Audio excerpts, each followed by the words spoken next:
Monsieur Ravier, je rappelle que vous êtes sénateur, les gens vous sénateur du Rassemblement National, ancien militant du Front National depuis une bonne trentaine d'années. Donc je suis ce mouvement, ses idées, ses analyses et ses propositions depuis assez longtemps. Et effectivement, Jean-Marie Le Pen, il y a un certain nombre d'années, dénonçait un phénomène à partir de ce qu'il constatait déjà, une bombe qui allait exploser et qui explose chaque jour un peu plus, la bombe démographique, ce déséquilibre entre l'Europe et les pays du tiers-monde qui veut qu'il y ait une émigration de masse qui aujourd'hui se traduit par des violences. Pourquoi? Parce qu'il le disait à l'époque, il l'analysait politiquement et pas racialement, mais politiquement, qu'une société multiculturelle, c'est une société multiconflictuelle. Cette immigration de masse aujourd'hui se traduit par des communautés et plus la communauté nationale. Malheureusement, le modèle de la France, c'était l'assimilation. Ce modèle, sous le poids de l'immigration massive, a volé en éclats. On l'a remplacé, pardonnez-moi, on l'a remplacé par ce fameux vivre ensemble, c'est-à-dire supportons-nous les uns les autres, cohabitons, parce que l'immigration étant tellement massive qu'on ne pouvait plus assimiler et les étrangers ne souhaitaient plus s'assimiler. Le résultat, non mais je termine en une phrase. Le résultat, il est là. C'est une société multiconflictuelle qui s'est communautarisée, racialisée, ce que nous condamnons. Et nous arrivons aujourd'hui à ce triste spectacle, à ce lamentable spectacle de cet individu qui appelle à tuer les Blancs. Ce que nous condamnons, évidemment. Je vous ai expliqué le processus. Le processus d'une immigration massive qui ne s'intègre plus, qui ne s'assimile plus, qui réagit en communauté. Des Français qui ont l'impression qu'ils ne font pas partie de la communauté nationale et effectivement qui peuvent conduire. Mais parce qu'ils ne veulent pas en faire partie, parce qu'ils refusent d'en faire partie. C'est parce qu'ils ne veulent pas en faire partie. C'est parce qu'ils refusent d'en faire partie. Mais vous êtes bien placé pour parler de ça. Ah oui, je suis très bien placé. De ceux qui ont segmenté. Parce que moi, j'habite Marseille, j'y ai grandi dans les quartiers nord, j'y habite encore, et j'ai connu ces quartiers comme étant des quartiers populaires, avec une population, je dirais, de Français de souche européenne, et l'immigration massive et l'absence d'assimilation a brisé l'unité nationale, a brisé ce sentiment national.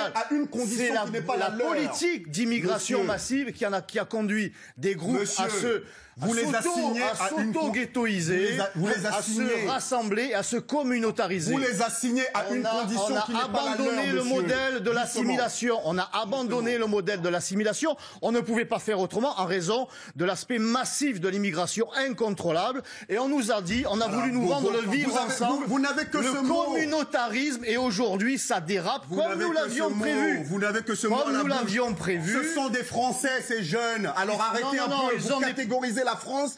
Ils ont des papiers français, madame l'a étudié, ils ont des papiers français, mais ils ne se sentent pas français. Ils ne veulent pas. Jérôme Béglé. Ça va au-delà du communautarisme, c'est une islamisation de la société. La République fait preuve une nouvelle fois de faiblesse, car ces militants islamistes ne sont forts que de notre faiblesse, en l'occurrence. C'est une ville de la faiblesse. Oui, mais c'est étonnant d'ailleurs que ça ne soit pas attaqué devant un conseil constitutionnel. On crée un précédent. Conseil d'État, pardonnez-moi.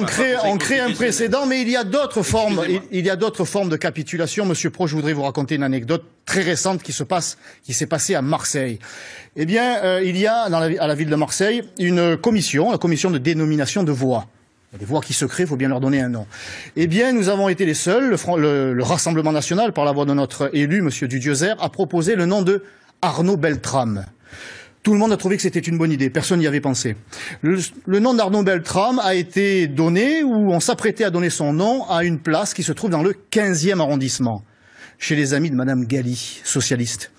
Eh bien, les élus de Madame Galli ont fait savoir que, vous savez, eux, ils sont sur le terrain. Et ils constatent que la population a changé. Et que si on donnait le nom d'Arnaud Beltrame à cette place, dans le 15e, eh bien, la population prendrait ça comme une provocation. Ils ont donc refusé de donner le nom d'Arnaud Beltrame. Alors, chose heureuse, le nom d'Arnaud Beltrame sera donné à une voie qui se trouve dans le 13e arrondissement. 13e arrondissement, qui est géré par une mairie du Rassemblement national, par Madame Sandrine D'Angio. Nous sommes fiers, nous. Très heureux